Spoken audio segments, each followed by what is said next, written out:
In the shadowed valley of Murenga, where the mountains carved the horizon like jagged teeth and the winds carried whispers of old magic, the people lived by firelight and fear.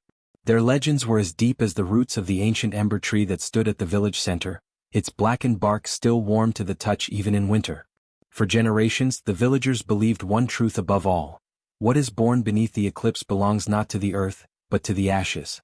One storm-split night, the moon bled into shadow, swallowed whole by the sun's jealous glare, a total eclipse. The sky turned red, and the wind changed direction. That was when the oracle, a woman older than memory and shrouded in robes the color of burnt wood, staggered into the village square. She raised a hand like a brittle claw and cried, "Beware the flame-born child. The one who cries under the eclipse shall awaken the ash-eyed spirit." Then she collapsed. By morning she was gone. Only her staff remained, blackened and smoking at its tip. That night, as the eclipse deepened, screams echoed from the far edge of the village. In a thatched hut near the Whispering Hills, a woman named Zina gave birth amid smoke and silence. There were no midwives, no prayers. Only the dying flicker of a fire and a newborn's sharp wail. The child's eyes were closed, her fists clenched, her skin dusted with ash, as though she'd been born from smoke rather than flesh. By dawn, Zina was dead. Her body cold, her face serene. The child, untouched by blood or afterbirth, stared up at the hut's ceiling with eyes that flickered like dim coals. The villagers came, silent and afraid. No one stepped inside. "That is the flame-born one," someone whispered. "Look at her skin, no cry, no tears. The ashes claimed her. It's the oracle's warning. It's her." They named her cursed before they named her anything else. But among them was an old woman named Nyana, a healer once shamed and exiled for speaking to fire. Her bones ached with knowledge and her heart, though heavy, had not yet turned cold. That night, as the villagers debated whether to leave the child in the forest or bury her beneath salt and stone, Nyana stole her away, wrapped her in a shawl woven from her own hair, carried her beyond the hills, into the caves where ancient fires once danced. There, under the protection of forgotten spirits, the old woman whispered, "Zuri. Your name shall be Zuri. And no one will call you cursed again, not while I breathe." The child blinked slowly as if in agreement.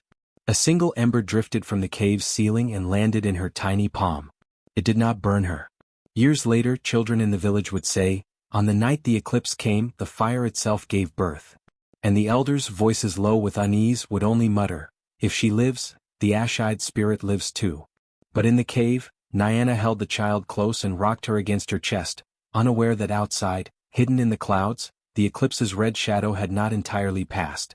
And in the deepest part of the ember tree's roots, something began to stir. Zuri grew like a flame, quietly then all at once. By the time she could walk, she wandered barefoot along the charred valley floor near the edge of the ember forest, a place the villagers never dared to enter. The trees there were tall and twisted, their trunks blackened, their leaves sharp like shards of charcoal. Even in daylight, the forest hummed with a heatless glow, as if the embers inside had never truly gone cold. Nyana forbade her from going too close. "That place remembers what we try to forget," she warned. But Zuri never listened. She would sit for hours at the base of one particular tree, its bark split like cracked obsidian. There, nestled in roots that still steamed after rainfall, she would hum little songs, melodies no one had taught her. The embers listened. Though the trees stood still, their cinders, hidden deep within, would flicker and pulse in rhythm with her voice. As she sang, soft sparks would dance through the ash-covered ground, curling like fireflies around her ankles. Zuri never seemed surprised. In fact, she would smile gently as if the fire were an old friend returning for a visit. Nyana watched from afar, heart torn between awe and fear. It wasn't just her singing or the way the air bent around her voice, it was what she didn't say. Zuri never cried, never got sick. Animals flocked to her, then ran away the moment she reached out. Once, Nyana found her asleep with a ring of glowing coals gently circling her head like a halo. "Do you speak to them?" Nyana asked once, kneeling beside her as she braided herbs for medicine. Zuri shrugged. "I don't speak. I just sing. And they listen." "They?" Zuri tilted her head. "The fire. The women in the smoke. They hum with me." Nyana's fingers went still. She'd heard those words before, decades ago, in the scrolls of the Ashkeeper priestesses. Women said to be born from flame, ruling with sight beyond the living. But they had vanished long ago, hadn't they? She tried to keep Zuri away from the ember trees after that. hid her behind chores, sent her to fetch water, filled her days with anything that might ground her to earth. But magic, true old magic, has a way of breaking through cracks no matter how tightly you seal them. It happened on a dusk-drenched evening with rain rolling in from the mountains. Nyana and Zuri were returning from foraging when a sharp cry split the air. A hawk, strong and golden, spiraled downward from the skies and crashed against the stones, wing twisted unnaturally beneath it. Zuri ran before Nyana could stop her. She knelt beside the bird, its breath ragged, eyes fading. "Don't touch it, Zuri," Nyana warned. But Zuri didn't touch. She simply leaned closer. Her hands hovered over the hawk's body, her lips parting slowly. Then, softly like a forgotten lullaby, she sang. The song was low and haunting, not in any tongue Nyana recognized. But the ashes near her feet stirred, fluttering toward the hawk like dry petals in wind. A wisp of smoke rose from the bird's chest, curling up Zuri's arms like bracelets of vapor. The hawk gasped, twitched, and then it stood. Its wing, moments ago shattered and limp, stretched open, fully healed. It blinked once at Zuri, gave a single cry, and soared into the darkening sky. Nyana staggered backward. "By the ancestors." Zuri looked up. "I didn't mean to do anything. I just felt warm inside. Like something was singing with me." Nyana knelt, gripping the girl's shoulders. "You are not cursed," she said, tears lining her voice now. "You are chosen." "Chosen for what?" Nyana didn't answer. She stood, walked to the fire pit in front of their hut, and tossed in a bundle of dried leaves. The flames leapt high, then parted, just for a moment, to reveal the faint shape of a woman's face. Eyes of soot, lips of flame. "She's one of them," Nyana whispered. "The Ember Queens. The ones they tried to erase." Zuri stared into the fire, her reflection mirrored by something older, deeper, waiting behind the blaze. The villagers had feared she would bring ruin. But Nyana now feared something greater, that Zuri was not the end of the story. She was the return of it. The village of Murenga had not seen a harvest so bountiful in over a decade. Clay pots overflowed with maize, wild honey dripped from woven baskets, and gourds of sweet sorghum beer were stacked in pyramids beneath the great ember tree. Zuri had watched the preparations from afar, curiosity burning quietly behind her dark eyes. For years she had been kept hidden, the girl who whispered to flame, the child the oracle had warned of. But Nyana, sensing a shift in the wind and the spirits, had insisted she attend this year. "You are not a shadow," Nyana told her firmly, smoothing charcoal-colored fabric across Zuri's shoulders. "You are part of this land. And it is time they see it." So, dressed in a modest robe stitched with red thread and carrying a small wooden bowl for offerings, Zuri stepped into the open, into the heart of Murenga. The villagers stared. Some whispered behind woven fans. Others pulled their children close as she passed. But none dared say her name aloud. Only the chief's wife, Lady Imani, greeted her directly, her tone sweet, but her eyes sharp as flint. Well, the fire child walks among us," she said, extending a hand covered in silver rings. "Let us pray your presence doesn't ignite trouble." Zuri bowed, silent. The feast began at sundown, as drums rolled like distant thunder and dancers leapt barefoot across lines of painted ash. Long mats were laid before the chief's throne, and elders poured libations into the soil while praising the ancestors. A sacred fire blazed at the center, the ember flame, lit from the heartwood of a fallen tree said to be blessed by the gods. Its glow was steady, bright, and full of warmth. Zuri sat near the edge of the gathering, close enough to feel the heat but far enough to be forgotten. She closed her eyes and hummed under her breath. Not loudly, just enough for herself. But the flames listened. They flickered, danced, swirled. Then, without warning, died. A gust of wind whipped through the village square. The music stopped. Children gasped. Elders turned to the fire pit in disbelief. Smoke rose but no flame remained. The ember fire, the symbol of the harvest, the pride of Murenga, had gone out. A moment of stunned silence fell over the crowd. Then a voice sliced through it like a blade. "Her." Lady Imani stood, one long finger pointing directly at Zuri. "It is her doing." The fire turned to ash in her presence. "What other proof do we need?" Zuri froze. "I did nothing," she said quietly. "I only sat." "She sang," muttered an elder. "I heard her." "It's the curse," someone else whispered. "The one the oracle spoke of. She brought this darkness." "She must be punished," Lady Imani declared, turning to the chief, her husband, with eyes ablaze. "The earth rejects her. The fire fears her. If she does not kneel, we all risk the wrath of the spirits." The chief hesitated. His brow furrowed, his voice low. "She is just a girl. She is a danger." Imani snapped. "And this land must be cleansed." The villagers began to murmur in agreement. Fear spreads faster than flame, and Zuri had always been their silent unease, the ember they dared not touch. Now, with the fire gone and their celebrations ruined, they wanted someone to blame. Nyana stepped forward, her hands raised. "She is no curse," she pleaded. "She is more connected to the flame than any of us. If it dimmed, perhaps it's not her fault but a sign." "Silence," Imani hissed. "You've protected her long enough." Two guards moved toward Zuri. Her legs trembled, but she didn't run. There was no point. As they seized her arms, the fire pit behind them let out a soft puff of smoke, one final exhale. "She shall kneel in ashes," Lady Imani announced to the gathered crowd, "until her evil drains and the flames return." The sentence was not a punishment, it was exile without leaving the village. A slow humiliation. A living burial. Zuri said nothing as she was dragged away, her bowl of offerings spilled behind her, scattering kernels and crushed leaves across the dirt. Children watched in silence. Some turned their eyes away. Only the wind seemed to cry for her. From the shadows, Nyana dropped to her knees and whispered a prayer to the embers. "Hold her. Teach her. Burn what must be burned, but let her rise." And as Zuri was thrown into the ash pit, her knees hitting the cold, dusty ground, she didn't scream. She simply looked up at the stars, then closed her eyes.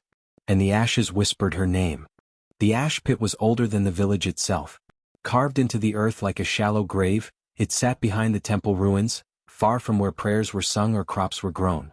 This was where failed offerings were burned, rejected yams, rotted roots, sacrificial bones stripped of meaning. The ashes piled over time, forming a gray lake of soot and scorched memories.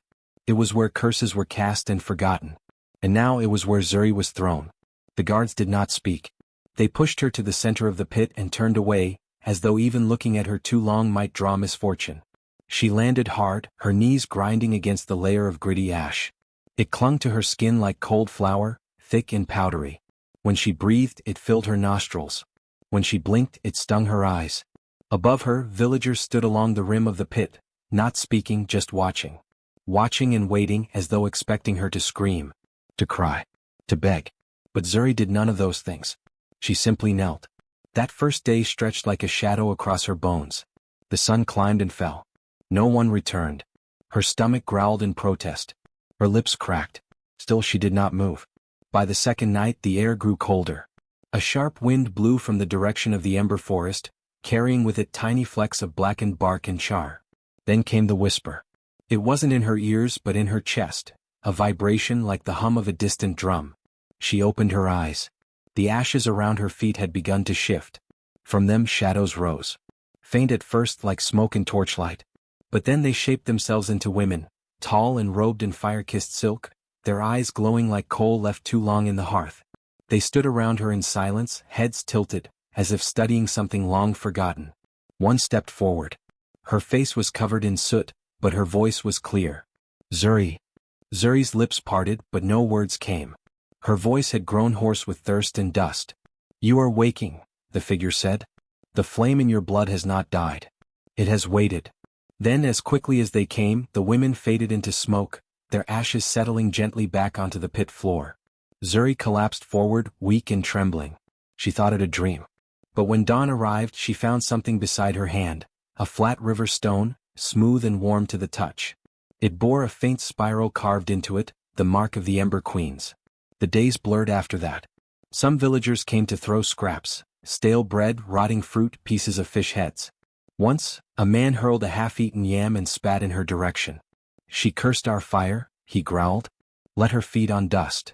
But some came quietly at night. A boy, no older than 7, crept down the side of the pit and left a small clay cup of water near her feet. He didn't speak, only offered a trembling smile before running off. The next night a girl followed, pressing a dried fig wrapped in leaves into Zuri's hand. "I don't think you're evil," she whispered, then vanished. Zuri never forgot their faces. Each night the visions returned. The women in smoke circled her slowly, chanting in a tongue she couldn't fully understand. Yet their voices soothed her, powerful, patient, unafraid. They spoke in riddles. Of fire that remembers. of bloodlines buried beneath history, of a queen who knelt in ashes and rose with eyes dark as midnight. On the seventh night, Zuri dared to speak. "Who are you?" A woman with braided ash in her hair stepped forward. "We are the ones they burned. The ones who ruled before fire became fear." "You ruled?" The woman nodded. "We are the Ember Queens, daughters of the flame root. Each one born from a mother who sang to fire and shaped it." Zuri's voice trembled. "Why me?" "Because you carry us in your breath. You are not the end of the prophecy. You are its return." When Zuri awoke, her fingers were covered in soot, but beneath them the ash had formed shapes, spirals, eyes, sunbursts. The pit had become her temple. By the 14th night her body began to change. Not in pain but in awareness. Her ears grew attuned to the faintest crackle. Her skin no longer itched under the ash. And when she placed her hand flat to the ground, she could feel a pulse beneath it, as if the very earth breathed with her. Lady Imani visited once, standing smugly at the edge of the pit. "How does it feel to rot among the waste?" she called. "Perhaps now you'll learn your place." Zuri didn't answer, but she smiled. The ashes were no longer punishment. They were memory. They were power. On the 20th night, the Ember Queens no longer came in whispers. They arrived as full shadows, dancing around her as firelight lit the pit without flame. One by one they reached toward her, touching her shoulders, her eyes, her lips. And in those touches knowledge bloomed. Of rituals lost. Of songs that bent flame and soot. Of justice carried by wind and vengeance whispered through smoke. When she closed her eyes, she saw herself not as a girl kneeling in shame, but as a woman standing tall among ruins, her eyes black as obsidian, her voice a command the elements could not ignore. The villagers still believed she was suffering. But Zuri was becoming. 40 nights had been intended to break her. They would soon learn. They had only awakened what the ashes were hiding. It was the 13th night. The moon hung like a cracked coin in the sky, its light fractured by clouds. The air was heavy, not just with ash and cold but with anticipation. Zuri felt it pressing against her skin as she lay curled in the pit, listening to the distant rhythm of drums from the village square. Celebration still echoed above, even as she knelt below, covered in soot and silence. She had begun marking the days in her mind, not by sunrise or shadow, but by the scent of the wind and the weight of the visions. That night felt different. Too still. Then came the crunch of footsteps. Zuri sat up. Someone approached, not with the clumsy gait of a villager or the rigid stomp of a guard, but with the careful poise of a predator. She peered up at the rim of the pit, expecting another cruel stare, another handful of stale grain. But what she saw was a figure cloaked in deep red and gold, a long hood pulled low over their face. In their left hand they carried something wrapped in black cloth. In their right, a staff carved with twisted symbols that shimmered faintly. The guards nearby didn't move. Didn't even seem to notice the figure's presence, as if they had been clouded by some unseen charm. The figure stepped forward and, without a word, dropped the cloth bundle into the pit. It landed gently at the edge of the ash where Zuri knelt. She crawled forward, heart thudding. The moment her fingers touched the bundle, heat rippled up her arm. She unwrapped it slowly, revealing a stone no bigger than her palm, etched with the spiral crest of the Ember Queens. Unlike the others she had seen in visions, this one glowed softly with a pulsing red light, like the steady beat of a heart. She looked up again, but the stranger was already walking away. "Wait," Zuri rasped. The figure paused. "Who are you?" Pause. Then through the wind a low voice replied. "The ashes are not your prison. They are your throne." And then they were gone. Zuri stared at the stone, warmth spreading through her chest. This was no ordinary offering. This was a sign, not from the spirits but from someone alive. Someone who knew what she was. Someone who wanted her to remember. She hid the stone quickly, burying it deep beneath the surface of the ash, close to where the earth had begun to hum beneath her palms. Her hands trembled, not from fear but from recognition. Far across the village boundary, Nyana stood behind the wooden gate, gripping the iron bars so hard her knuckles had turned white. "I must see her," she told the guards. "Orders are clear," one replied flatly. "No contact. She is a child. She is a danger." Nyana leaned closer, lowering her voice. "She is the only thing standing between you and a fire that will never end. Let me see her. Just once." The guards didn't budge. One even chuckled. "Then may the ashes keep her. At least they can't talk back." Nyana stepped back, her eyes filled with fury. If the spirits would not allow her through words, then they would answer to action. What no one in the village knew was that Nyana herself once bore the crest of the Ember Line, carved into her back during a moonless ritual long before Zuri was born. She had served a queen, long buried and long forgotten. And the man who had just left the carved stone in the pit? He was her nephew, Kale, the last living heir to the Ember Throne before the royal line was betrayed and scattered. Now he had returned. And Zuri, cloaked in ash and crowned in silence, was the only hope of reigniting the fire. By the 21st night the ashes no longer settled. They shifted constantly around Zuri, curling, pulsing, moving in strange spirals even when there was no wind. The pit was no longer quiet. It hummed with whispers, some so soft they could barely be heard, others loud enough to rattle the stones lining the walls. The guards had stopped standing near the edge. Now they watched from a distance, muttering prayers and clutching tokens carved from bone. Zuri had stopped hearing them.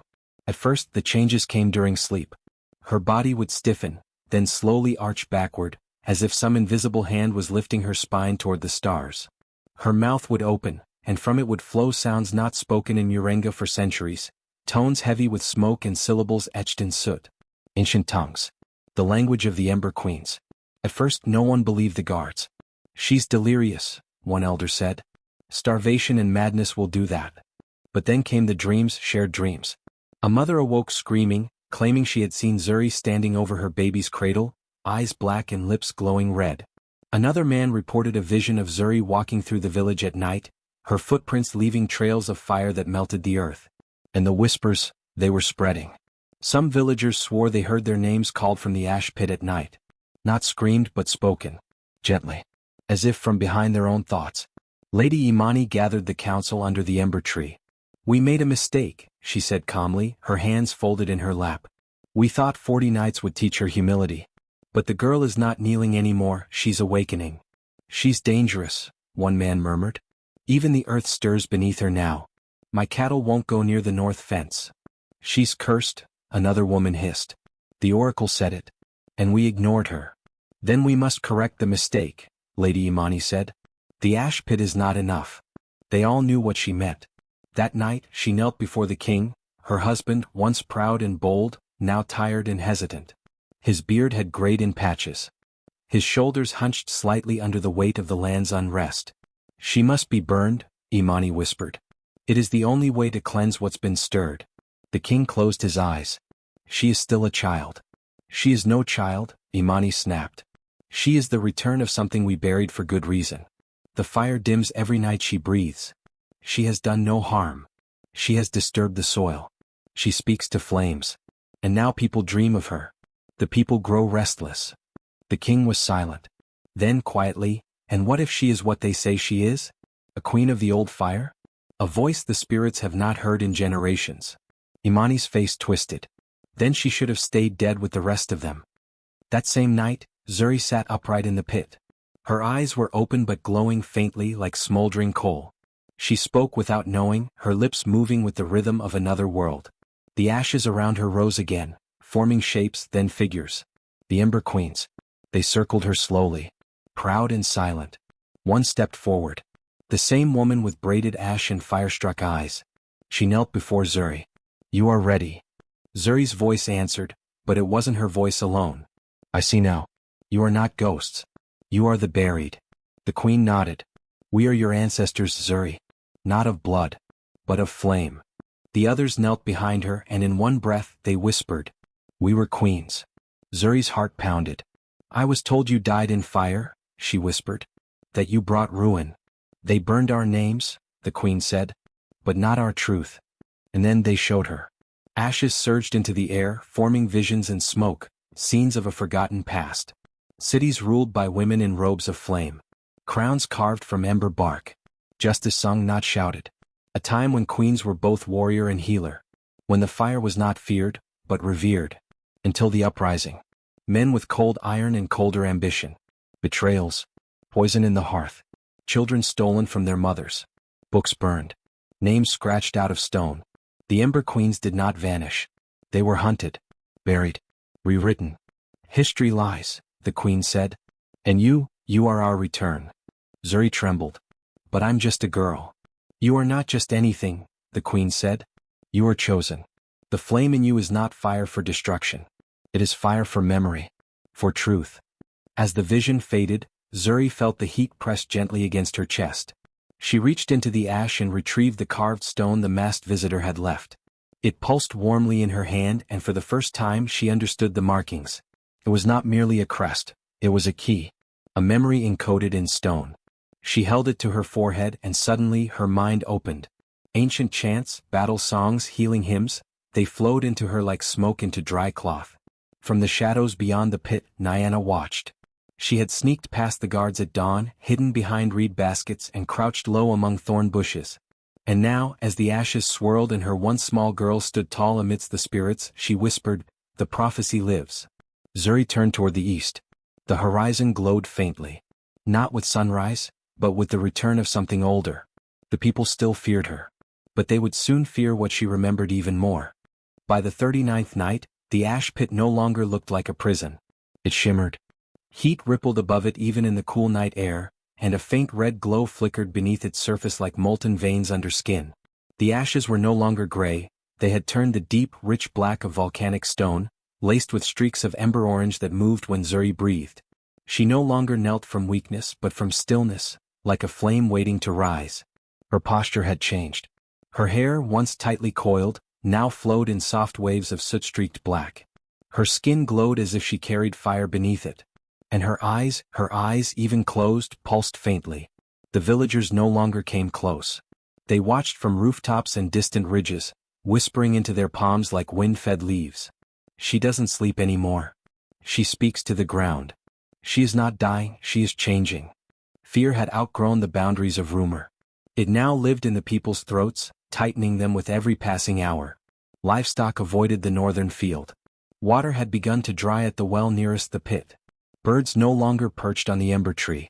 Some said the gods were angry. Others whispered, "No, they're returning." On the 39th night, clouds thickened above Murenga, hiding the moon.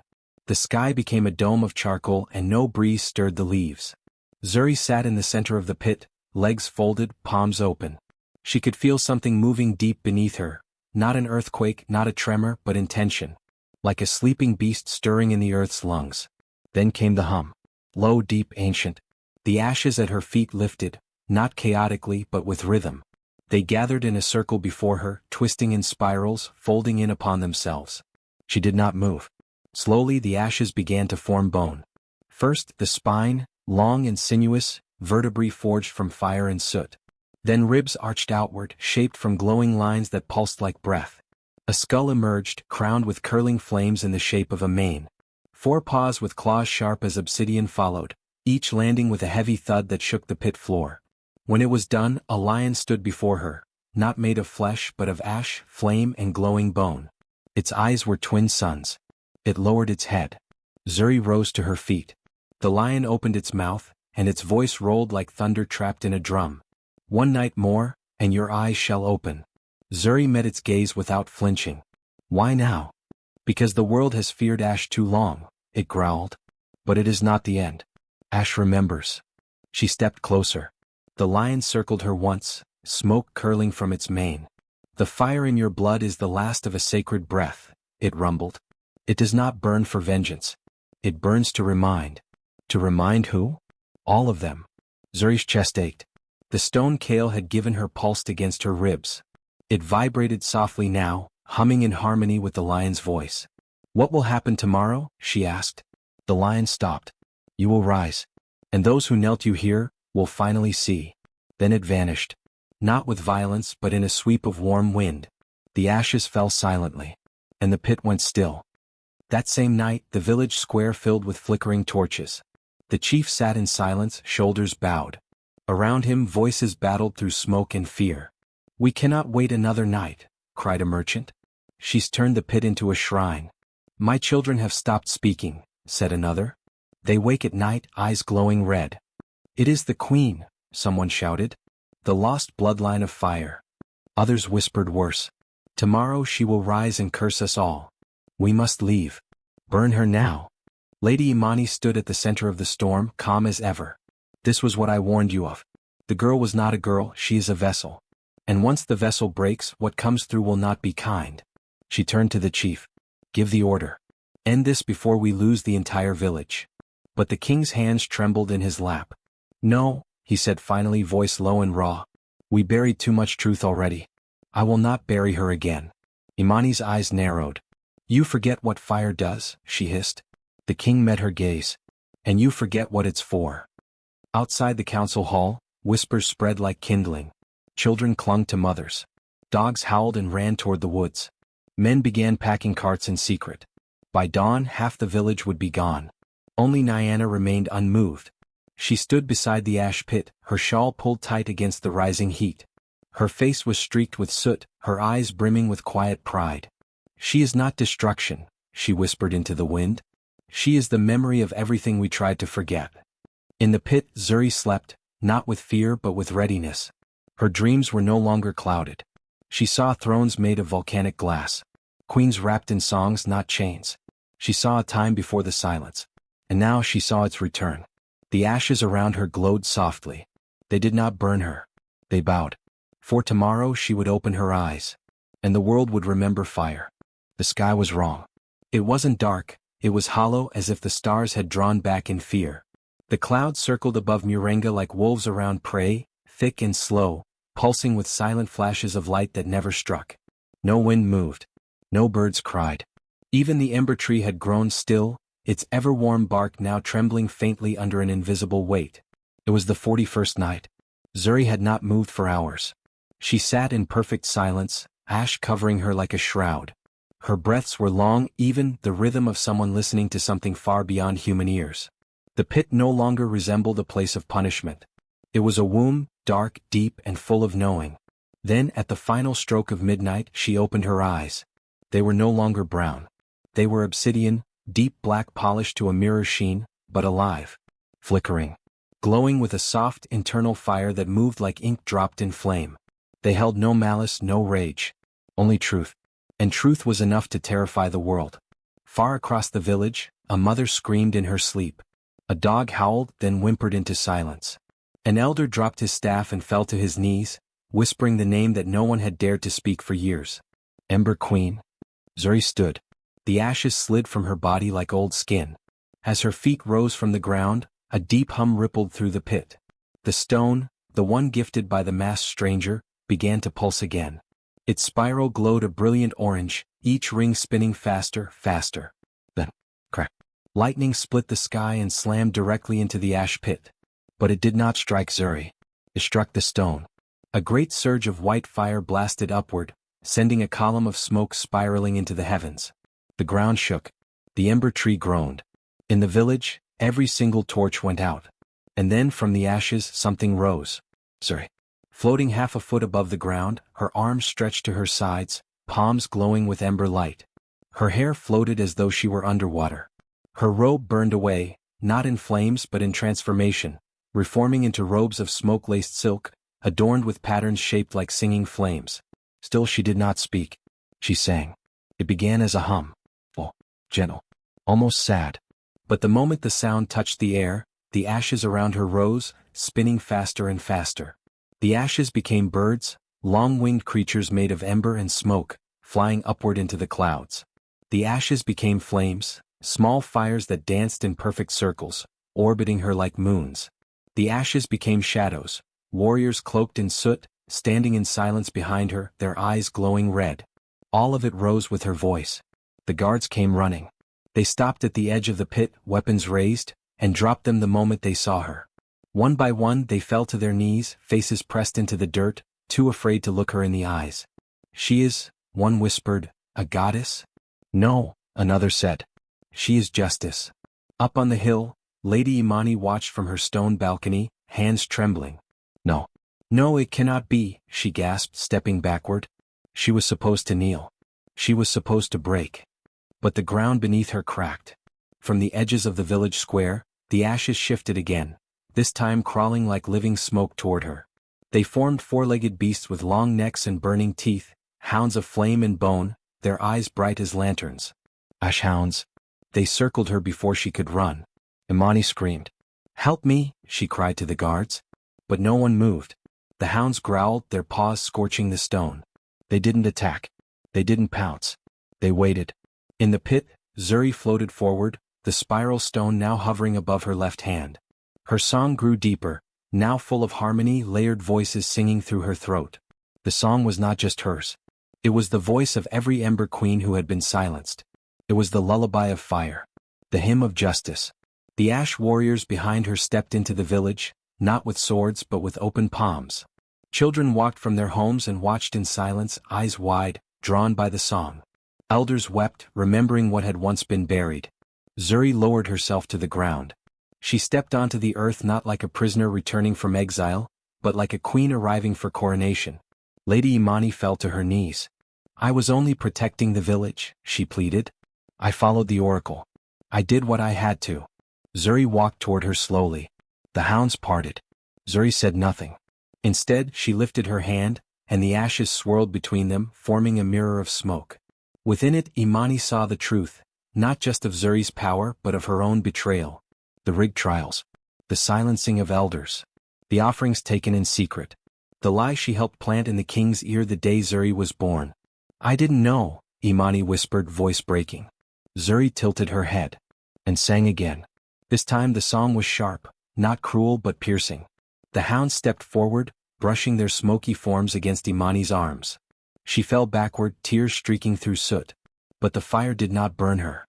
Zuri let the song fade. She turned away. The hounds dissolved into smoke. Justice was not vengeance. And Zuri was no tyrant. From behind her, the king stepped forward. No crown. No guards. Just a man, old, tired, and broken. "I see you now," he said.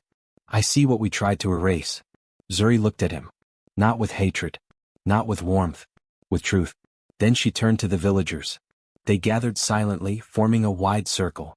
They stared at the girl who had once knelt in ashes, now reborn in smoke and flame. She raised her hand one final time. The stone above her pulsed, then shattered into sparks that scattered into the air, falling like stars into the eyes of children, the hands of mothers, the feet of dancers. And then she spoke her first word in 41 nights. "Remember." The skies opened. Rain fell, not heavy, not harsh, just enough to cool the earth. And when the first drop touched Zuri's shoulder, she looked upward, eyes still glowing black. A queen reborn. A fire remembered. An empire no longer silent. The ash pit no longer smoked. The earth around it had hardened into dark, gleaming stone, streaked with glowing lines like veins of memory. Where once stood a place of punishment now rose a circle of scorched thrones, broken slabs turned upright, carved with spirals, feathers, and eyes. At the center stood Zuri, robed in flowing ember silk, her eyes still black but softened. It was here, in the ruins of her silence, that she held court. Not as a queen of vengeance but as the voice of truth. The villagers came slowly, drawn not by command but by gravity, as though the air itself whispered, "You must see this." No guards were summoned. No chains prepared. And yet none dared flee. Zuri did not sit. She stood, barefoot upon the cooled ash, her hands folded gently in front of her. She did not call names. She sang them. One by one the people stepped forward, and the ashes listened. Lady Imani was the first. She stood at the edge of the circle, trembling, her once grand robes now dulled with soot. Her gaze darted to the crowd, seeking an ally, a way out even now. Zuri looked at her, and the ashes rose between them like mist. A mirror formed. In its surface, the past played out in smoke and light, the feast of the new harvest. The moment the sacred flame died. But this time the image did not stop there. It shifted, and revealed Lady Imani, slipping a powder into the heartwood before the ceremony, whispering to the guards to keep Zuri near the fire, faking surprise when the flames collapsed. A gasp rippled through the crowd. She, an elder, breathed. She did it. Lady Imani stepped back. I feared the prophecy. I feared what she would become. Zuri's voice, when it came, was calm. You feared losing what was never yours. Imani fell to her knees. Please? But Zuri lifted a hand. I will not punish you. That is not what this court is for. She stepped closer. I only show the truth. And truth is heavier than any sentence. Imani wept, not from pain, but from being seen. Every lie she had built had turned to dust in seconds. Zuri turned away. Then from the crowd, Nyana stepped forward. The old woman walked with pride, her back straighter than it had been in years. She wore no shawl, no disguise. Her eyes gleamed with the same cold, deep knowing as Zuri's. Zuri smiled faintly. You kept your silence well. Nyana bowed. It was never time to speak until now. Zuri reached out and the ashes rose once more, this time forming not judgment but a memory. A younger Nyana standing in a secret chamber, holding a swaddled newborn under a bleeding sky. A group of warrior women with ember tattoos bowed to her, placing the carved stone in her hand. You are her guardian now, one said. Protect her until the ash stirs again. The villagers gasped. You're one of them, someone whispered. The ember guard. Nyana smiled. I was. And now I return her to you. Zuri stepped back into the circle. She looked around at the people, the ones who had mocked her, feared her, thrown scraps at her. But also the children who had brought water. The mother who left a fig wrapped in cloth. The old man who now wept silently in the back, whispering songs he once thought forbidden. I do not seek your worship, Zuri said. I do not want thrones or tribute. She placed a hand over her heart. But truth has slept too long beneath your feet. The ashes are awake, and they remember everything. From the edges of the crowd, the guards who had dragged her to the pit bowed low. One stepped forward, placing his sword at her feet. Zuri did not touch it. She simply nodded. Behind her, the spiral stone's shards, now embedded in the earth, glowed brighter, forming a path of memory through the village. She turned her gaze skyward. The past does not vanish, she said. It waits, and when it rises it does not burn to destroy, but to reveal. And so it had. A child feared before she could walk. A feast ruined not by magic but by fear. A guardian who protected not just a girl, but a legacy. The trial was not of fire and fury. It was ash and truth. And in Murenga no one escaped it. Years passed. And where once the ash pit stood, a place of punishment, shame and whispered curses, now bloomed something the village had never imagined. A sanctuary. Not of stone and ivory, but of flame and purpose. The pit had not been filled in. Zuri had left it exactly as it was, except now the ashes were sacred. Around its edge stood 6 carved pillars, each marked with the spiral of the ember line, etched by hand with fire-heated stone tools. Between them hung cloth banners stitched by those once called cursed, marked women, outcast children, orphan boys born under blood moons. They came from far and wide. Not to worship Zuri, but to learn. She taught them to listen to the ground, to read the movement of smoke, to speak to fire not with command but with reverence. And most importantly, she taught them not to hide what made them different, but to harness it, to shape their sorrow into songs, their exile into embers. They called her Ashma, though she never asked them to. She lived simply in a round house of sootstone and woven firegrass, built beside the sanctuary. She wore robes of black and ember orange, and she never again wore shoes. Each morning she walked barefoot across a path of hot coals laid out before the rising sun. The embers never burned her. Some said it was magic. Others believed it was penance. But the children simply sang in their clear, untamed voices. She knelt in ashes. But now she walks in flame. When outsiders came, kings with silver tongues, generals with hard eyes, asking her to serve, to lend her power, to protect their kingdoms, Zuri listened. And then she said, protect your truth first. Then your borders. Some left with shame. Others stayed to learn. One child, born without speech, learned to chant fire songs through her hands. Another, blind from birth, saw in dreams the symbols buried in the old ruins nearby. They were not warriors in the old sense, but they were firewalkers, truth-bearers, ashborn. Once, Lady Imani, now gray-haired and thin, came alone to the edge of the sanctuary, barefoot and trembling. She waited by the outer wall for 3 days without food. Zuri came to her, not with guards but with silence. Imani bowed so low her forehead touched coal. I do not ask forgiveness, she said.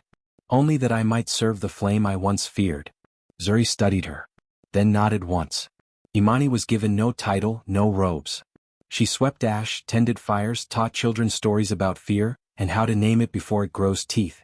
And every night, she sang quietly to the pit she once filled with lies. In time, even the village changed. No longer did they speak the name Zuri in hushed tones. No longer did they send children away for being strange. The ember tree bloomed again, not with fruit, but with red flowers that burned gently at their tips and never turned to ash. Some elders still watched with wary eyes. But the young followed her flame. They carved her story into stone. Not a statue, she forbade that, but a pathway of memory through the village. Each stone along the way marked a night in the pit. 41 in total.